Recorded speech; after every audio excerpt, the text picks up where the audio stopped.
فرض کریں میں یہ کہوں کہ پنجاب میں ریل اسٹیٹ کی بلیک مارکیٹ کو یا یہ جو ان کچی فائلوں کا گورکھ دھندا ہے اسے ختم کرنے کا بہترین طریقہ یہ نہیں ہے کہ پراپرٹی کے سٹے بازوں پر پابندی لگائی جائے، بلکہ انہیں باقاعدہ دعوت دی جائے، انہیں ٹیکس میں بھاری چھوٹ دی جائے اور ان کی ان قیاس آرائیوں کو باقاعدہ قانونی تحفظ فراہم کیا جائے۔ بظاہر تو یہ بات بالکل الٹ اور عجیب سی لگتی ہے نا؟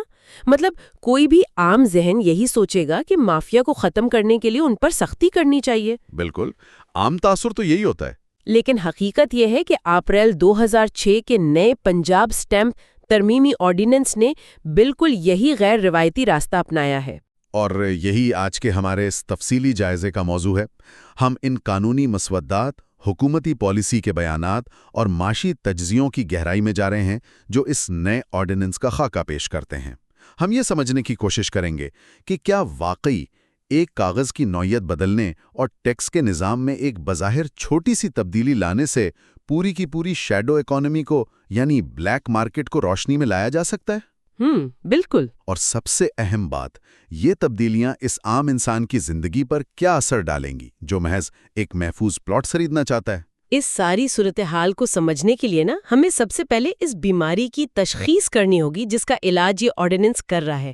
اصل میں ایک عرصے سے پنجاب کی پراپرٹی مارکیٹ میں شہری اور دیہاتی زمینوں کے درمیان ایک بہت گہری خلیج موجود تھی۔ اچھا، خلید سے آپ کی کیا مراد ہے؟ مطلب اگر آپ کسی دیہی علاقے میں زمین کا سودا کر رہے ہیں تو آپ کو 3% سٹیمپ ڈیوٹی دینی پڑتی تھی، لیکن اگر وہی زمین شہری حد بندی کے اندر ہے تو یہ ڈیوٹی صرف 1% تھی۔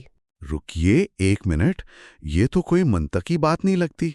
عام طور پر تو معاشی پالیسیاں دیہی علاقوں میں ٹیکس کم رکھتی ہیں نا، تاکہ وہاں ترقی ہو، لوگ سرمایہ کاری کریں۔ دیہی علاقے پر 3% اور شہر میں 1%۔ اس کا تو مطلب ہے کہ دیہی معیشت کو جان بوجھ کر روکا جا رہا تھا۔ ہاں، قانون بنانے والوں نے شاید ماضی میں کچھ اور سوچا ہو، لیکن آج کے دور میں اس کا نتیجہ بالکل مختلف نکل رہا تھا۔ دیکھیں، ہمارے شہر اب اپنے کنالوں سے باہر نکل کر تیزی سے پھیل رہے ہیں۔ بالکل، شہر تو پھیل ہی رہے ہیں۔ جی، جیسے لاہور، فیصل آباد، ملتان، ان سب شہروں کے مضافات میں نئی ہاؤسنگ سوسائٹیز بن رہی ہیں۔ اب یہ مضافات کاغذوں میں تو دیہی علاقے ہیں، لیکن وہاں عملی طور پر کمرشل کام ہو رہا ہے۔ تو اگر میں اس کو ایک مثال سے سمجھوں تو پرانا نظام ایک ایسے الجھے ہوئے اور پرانے ٹیلی فون ایکسچینج کی طرح تھا جہاں پٹواری تاریں جوڑتا تھا۔ آپ ایک ہی ہائی وے پر سفر کر رہے ہیں، لیکن جیسی آپ شہر کی پرانی حد سے باہر نکلتے ہیں آپ کا ٹول ٹیکس اچانک 3 گنا بڑھ جاتا ہے، حالانکہ سڑک وہی ہے اور منزل بھی وہی ہے۔ بالکل صحیح تشبیہ دی آپ نے۔ کیا اس 3% ٹیکس کا نقصان ان کسانوں کو ہو رہا تھا جو وہاں رہ رہے تھے؟ حیران کن طور پر کسانوں سے زیادہ اس کا اثر ہاؤسنگ سوسائٹیز کے ڈیولپرز پر پڑ رہا تھا۔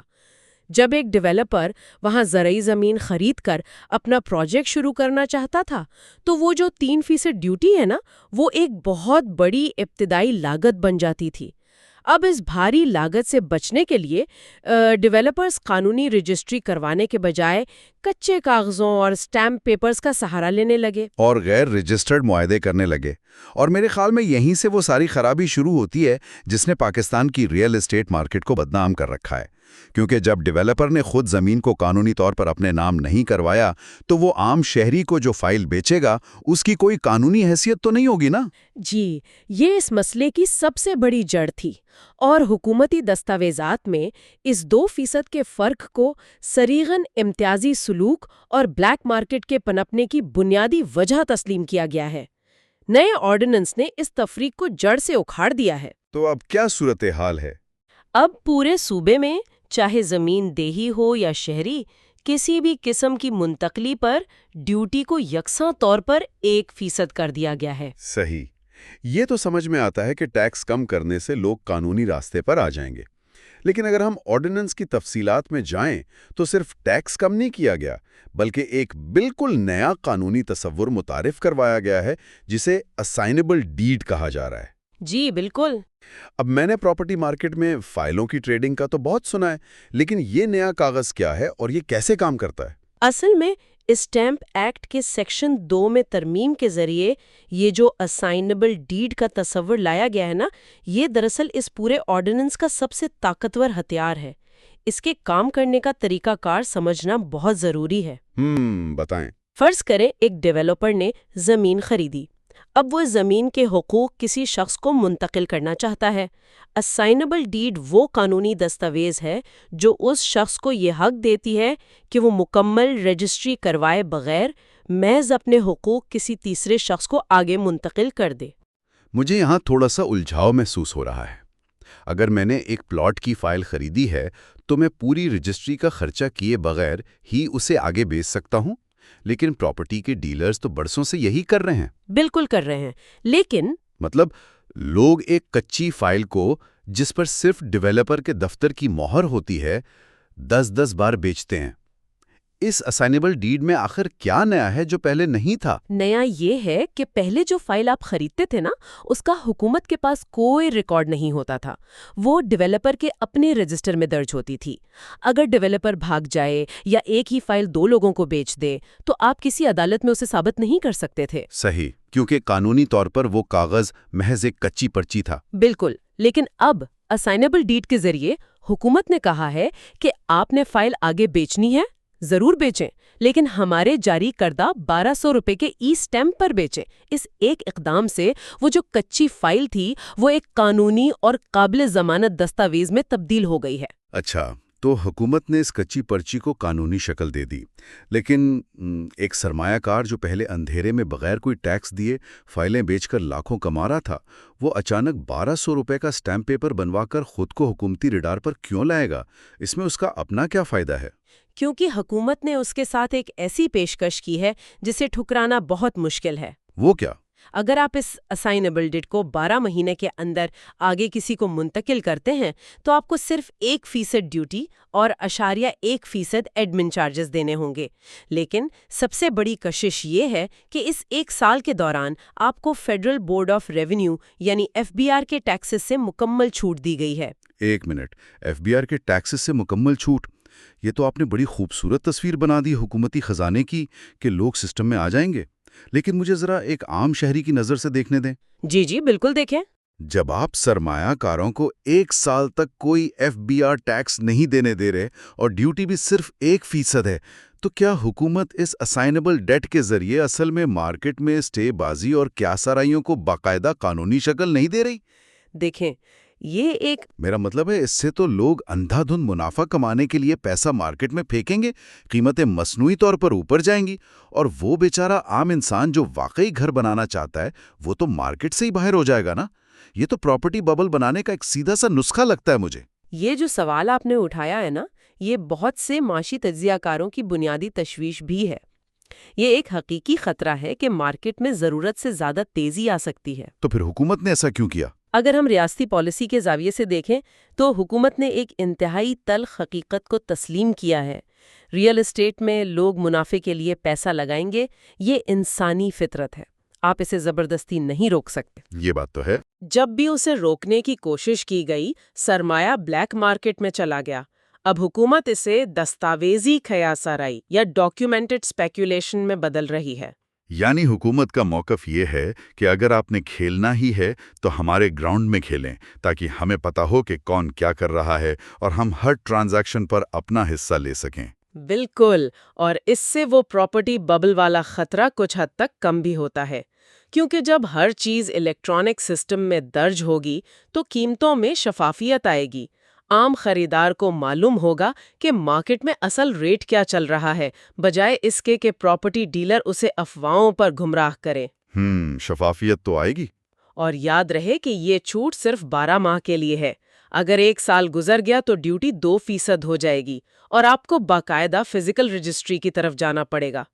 اس سارے عمل کا مقصد مارکیٹ میں پیسے کی روانی لانا ہے، جسے روکے رکھنے سے پوری تعمیراتی صنعت جام ہو کر رہ گئی تھی۔ چلیں ہم مان لیتے ہیں کہ دستاویزی مارکیٹ ایک بہتر آپشن ہے، لیکن اگر یہ سارا نیا نظام اتنی تیزی سے کام کرے گا تو یہ تو دھوکے بازوں کے لیے اور بھی آسان ہو جائے گا کہ وہ ایسی زمینیں بیچیں جو ان کی ہیں ہی نہیں۔ وہ کیسے؟ کیونکہ ہمارے ہاں روایتی طور پر زمین کا مطلب ہے پٹواری، اور ہم سب جانتے ہیں کہ پٹواری دفتر کس طرح کام کرتا تھا۔ تو کیا قانون سازوں نے اس نئی رفتار کو سنبھالنے کے لیے کوئی حفاظتی میکانزم بھی بنایا ہے؟ قانون سازوں نے صرف میکینزم نہیں بنایا بلکہ پٹواری کے اس پرانے ثواب دیدی اختیار کو الیکٹرانک سسٹم کے ذریعے ختم ہی کر دیا ہے۔ واہ، پٹواری کلچر کا خاتمہ؟ جی، پہلے ہوتا یہ تھا کہ زمین کی تقسیم اور موقع پر قبضے کے درمیان کوئی ربط نہیں تھا۔ پٹواری اپنی مرضی سے کاغذوں میں خسرہ نمبر بدل کر کسی کو بھی کوئی حصہ الاٹ کے دیتا تھا۔ اب پنجاب لینڈ ریکارڈ اتھارٹی نے ای رجسٹریشن کا ایسا نظام بنایا ہے جہاں زمین کی قانونی تقسیم اس وقت تک ہو ہی نہیں سکتی جب تک کہ قبضے کی منتقلی کو الیکٹرانک سسٹم کے ساتھ جوڑ نہ دیا جائے۔ تو اگر میں آج ایک اسائنیبل ڈیلڈ اپنے نام رجسٹر کروانا چاہوں تو مجھے عملی طور پر کن مراحل سے گزرنا ہوگا؟ کیا اب بھی دفتروں کے باہر لمبی قطاروں میں کھڑا ہونا پڑے گا؟ بالکل نہیں، طریقہ کار کو حیران کن حد تک ہموار کر دیا گیا ہے۔ اس کے بنیادی طور پر 3 مراحل ہیں۔ اچھا، پہلا، خریدار براہ راست حکومتی کھاتے میں ڈیوٹی کی رقم جمع کرواتا ہے۔ کسی ایجنٹ کو پیسے پکڑانے کی کوئی ضرورت نہیں۔ زبردست۔ دوسرا، رقم جمع ہوتے ہی سسٹم خودکار طریقے سے آپ کا ای اسٹیمپ جنریٹ کر دیتا ہے۔ زبردست۔ اور تیسرا مرحلہ، اس ڈیڈ کی پنجاب لینڈ ریکارڈ اتھارٹی کے سسٹم میں ای رجسٹریشن ہو جاتی ہے۔ یہ سب کچھ ریئل ٹائم میں ہوتا ہے اور ڈیٹا بیس میں فوراً نظر آنے لگتا ہے۔ یہ جو آپ نے ریئل ٹائم ٹریکنگ اور ای رجسٹریشن کی بات کی ہے نا، اس سے مجھے اوورسیز پاکستانیوں کا خیال آ رہا ہے۔ ہاں، ان کے لیے تو یہ بہت بڑا ریلیف ہے۔ ہم نے ہمیشہ دیکھا ہے کہ بیرون ملک مقیم پاکستانی پاکستان میں پراپرٹی خریدنے سے خوفزدہ رہتے ہیں، اور ان کا ڈر جائز بھی ہوتا ہے کہ وہ یہاں نہیں ہیں، پیچھے سے کوئی ان کے پلاٹ پر قبضہ کر لے گا یا انہیں جعلی فائل دے دی جائے گی۔ اسی وجہ سے وہ دبئی جیسی مارکیٹوں کا رخ کرتے ہیں۔ تو کیا یہ شفافیت ان کے لیے اتنی پرکشش ہوگی کہ وہ اپنا سرمایہ واپس لائیں؟ یہ اس پورے نظام کا ایک بہت بڑا ہدف ہے۔ جب ایک اوورسیز پاکستانی کو اپنے موبائل اسکرین پر بالکل دبئی کی طرز پر اپنی زمین کا ریکارڈ نظر آئے گا اور وہ خود ٹریک کر سکے گا کہ اس کی ملکیت محفوظ ہے، تو وہ یقینی طور پر اس مارکیٹ میں داخل ہوگا۔ صحیح۔ اور یہاں ایک اور تکنیکی اقدام بھی کیا گیا ہے تاکہ نظام کو شفاف رکھا جائے۔ آرٹیکل 11A کے تحت جائیداد کی مالیت کا تعین اب ضلعی سطح کے DC ریٹس کے مطابق ہوگا۔ اچھا، اس کا مقصد کہیں یہ تو نہیں کہ لوگ ڈیوٹی بچانے کے لیے پراپرٹی کی قیمت کم نہ لکھوائیں، جسے معاشی زبان میں انڈر انوائسنگ کہتے ہیں؟ 100%۔ حکومت نے ایک طرف تو ٹیکس کی شرح کو 1% تک نیچے گرا دیا ہے، لیکن دوسری طرف قیمت کے تعین کو حقیقت کے قریب کر دیا ہے تاکہ نظام میں کوئی لیکیج نہ ہو اور ریاستی ریونیو کو نقصان نہ پہنچے۔ یہ سب سن کر تو ایسا لگتا ہے کہ کاغذوں کی حد تک سب کچھ بہت مثالی ہو گیا ہے، لیکن ذرا عملی دنیا میں آتے ہیں۔ جی بتائیں۔ ڈیجیٹل کاغذ تو بلڈوزر کو نہیں روک سکتا نا؟ اگر کوئی طاقتور مافیا کسی کے پلاٹ پر کھڑا ہو جائے اور کہے کہ بھائی میں نہیں مانتا ان ای سٹیمپس کو، تو پھر کیا ہوگا؟ ہمارے یہاں دیوانی مقدمات کا تو یہ حال ہے کہ دادا شروع کرتا ہے اور پوتا لڑ رہا ہوتا ہے۔ شفافیت تب تک بے معنی ہے جب تک قانون پر عملداری نہ ہو۔ یہ ایک انتہائی اہم نکتہ ہے اور اسی لیے محض سٹیمپ آرڈیننس لانا کافی نہیں تھا۔ ہمارے ذرائع بتاتے ہیں کہ اس آرڈیننس کے ساتھ ہی حکومت نے تحفظ ملکیت آرڈیننس بھی متعارف کروایا ہے۔ یہ دونوں قوانین دراصل ایک ہی تصویر کے 2 رخ ہیں۔ تو اس تحفظ ملکیت آرڈیننس میں ایسا کیا جادو ہے جو پہلے کی عدالتوں میں نہیں تھا؟ اس میں تنازعات کو حل کرنے کا ایک نیا اور انتہائی تیز رفتار ڈھانچہ بنایا گیا ہے۔ ضلعی سطح پر نئی اسکروٹنی کمیٹیاں تشکیل دی گئی ہیں، جن میں ڈپٹی کمشنر اور ڈسٹرکٹ پولیس آفیسر جیسے طاقتور سرکاری افسران شامل ہوں گے۔ اگر آپ کی ڈیجیٹل ملکیت پر کوئی قبضہ کرتا ہے تو یہ کمیٹی فوری مداخلت کرے گی۔ لیکن رکیے، یہیں پر ایک اور مسئلہ پیدا ہوتا ہے۔ جب آپ ڈی سی اور ڈی پی او کے پاس اتنے بڑے اختیارات دے رہے ہیں تو کیا ہم پٹواری کو ہٹا کر ایک بڑے اور زیادہ طاقتور بیوروکریٹ کو مسلط نہیں کر رہے؟ یہ ایک جائز تشویش ہے، جسے معاشی زبان میں ایڈمنسٹریٹو کیپچر کہا جاتا ہے۔ میرا مطلب ہے جہاں انسانی عمل دخل ہوگا وہاں ہمیشہ سفارش، رشوت اور سیاسی دباؤ کا خطرہ موجود رہے گا۔ کیا یہ نظام واقعی عام آدمی کو انصاف دے پائے گا؟ یہ شک اپنی جگہ بالکل بجا ہے اور ذرائع میں بھی اس خطرے کی نشاندہی کی گئی ہے، لیکن اس کا کاؤنٹر ویٹ یا توازن پیدا کرنے کے لیے قانون میں اپیل اور ٹریبیونلز کا نظام رکھا گیا ہے۔ اچھا، وہ کیسے کام کریں گے؟ یہ ٹرائیبیونلز ریٹائرڈ افسران کے نہیں بلکہ حاضر سروس ججوں پر مشتمل ہوں گے، اور سب سے بڑی بات، ان کے پاس فیصلہ کرنے کے لیے صرف 30 دن کی قانونی مہلت ہوگی۔ سالوں کی تاریخیں نہیں ملیں گی۔ 30 دن؟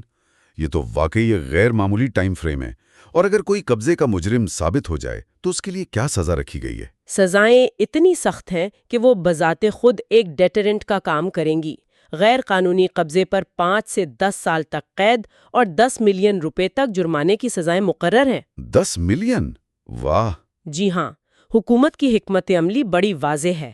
قانونی راستہ اتنا سستا اور ڈیجیٹلی کر دو کہ لوگ خود اس پر چلیں، اور غیر قانونی کام کی سزا اتنی خوفناک کر دو کہ مافیا اسے کرنے کی ہمت ہی نہ کرے۔ زبردست!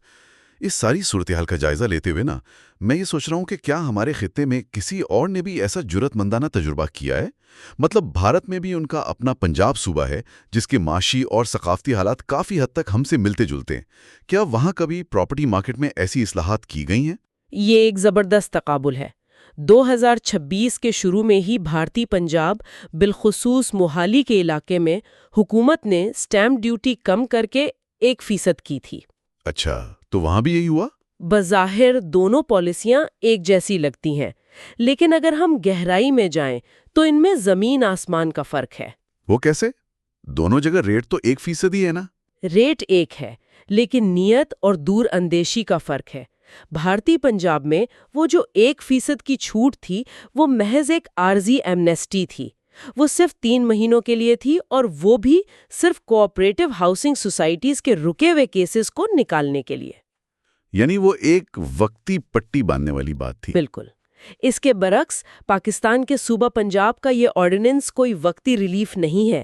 یہ قانون میں کی گئی ایک مستقل اور سختی تبدیلی ہے، اور سب سے اہم بات، اسائنیبل ڈیڈ جیسی اختراعی دستاویز ان کے ہاں متعارف نہیں کروائی گئی۔ اس کا مطلب ہے کہ ہماری پالیسی صرف آگ بجھانے کا کام نہیں کر رہی، بلکہ پورے فائر سیفٹی سسٹم کو ہی تبدیل کر رہی ہے۔ صحیح کہا آپ نے۔ اب اگر ہم اس ساری گفتگو کو ذرا زوم آؤٹ کریں اور صوبے کی مجموعی معیشت کے زاویے سے دیکھیں تو یہ سب صوبے کی بڑی تصویر سے کیسے جڑتا ہے؟ کیا حکومت نے محض اپنا ریونیو بڑھانے کے لیے یہ سب کیا ہے، یا اس کا کوئی اور معاشی پہلو بھی ہے؟ دیکھیں، جب آپ پراپرٹی ٹرانسفر کی لاگت کو 3% سے گرا کر 1% کرتے ہیں اور اسائنیبل ڈیڈ کے ذریعے اس عمل کو دنوں میں مکمل کرنے کی سہولت دیتے ہیں تو مارکیٹ میں پیسے اور جائیداد کی گردش حیران کن حد تک تیز ہو جاتی ہے۔ زمین تیزی سے بکے گی تو اس پر تیزی سے کام شروع ہوگا۔ اور ظاہر ہے جب زمین پر تعمیرات شروع ہوں گی تو اس کا اثر صرف پراپرٹی ڈیلر تک تو نہیں رہے گا۔ اس سے سیمنٹ، اسٹیل، لکڑی، پینٹ اور سب سے بڑھ کر مزدور طبقے کی مانگ میں اضافہ ہوگا۔ مطلب ایک پلاٹ بکنے سے درجنوں اور صنعتوں کا پہیہ گھومنے لگے گا۔ بالکل، اور یہی وہ معاشی سرگرمی ہے جس سے حکومت کو وسیع تر ریونیو ملے گا۔ اسی فنڈنگ کی بنیاد پر حکومت نے جون 2026 تک اپنے سیوریج اور انفراسٹرکچر پروجیکٹس مکمل کرنے کا ہدف رکھا ہے۔ تو یہ ایک پورا سائیکل بن جاتا ہے۔ جی، اور معاشی ماہرین اسے خود کفیل شہرکاری یا سیلف سسٹیننگ اربنائزیشن کا ماڈل کہتے ہیں، جہاں ایک فعال اور شفاف پراپرٹی مارکیٹ شہر کی ترقی کے اخراجات خود اٹھاتی ہے۔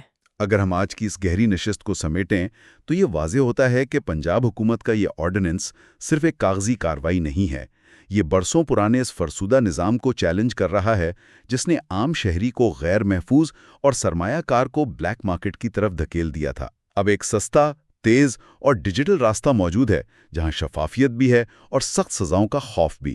یہ واقعی ریاست اور شہریوں کے درمیان زمین کی ملکیت کے تعلق کی ایک نئی اور جدید تعریف ہے۔ اور اسی جدیدیت سے میرے ذہن میں خیال آ رہا ہے جو میں سب سننے والوں کے لیے چھوڑنا چاہتا ہوں۔ ہم نے دیکھا کہ کیسے اسائنیبل ڈیڈ اور ڈیجیٹل کلاؤڈ ریکارڈز کی وجہ سے پراپرٹی ٹریڈنگ اب اتنی ہی تیز اور الیکٹرانک ہونے جا رہی ہے جتنی کہ اسٹاک مارکیٹ میں شیئرز کی خرید و فروخت۔ تو ذرا سوچئے، کیا آنے والے وقتوں میں زمین کی ملکیت کا ہمارا روایتی تصور ہی بدل جائے گا؟ کیا ہماری اگلی نسلیں واقعی مٹی اور پتھر کے فزیکل ٹکڑے خریدنے میں دلچسپی رکھیں گی، یا وہ محض کسی سرور پر موجود حقوق کا ڈیجیٹل ڈیٹا خرید و بیچ رہی ہوں گی؟ اگر زمین صرف ایک اسکرین پر موجود ہندسہ بن گئی تو کیا اس سے جڑا ہمارا جذباتی رشتہ بھی ویسا ہی رہے گا؟ اس سوال پر ضرور غور کیجیے گا۔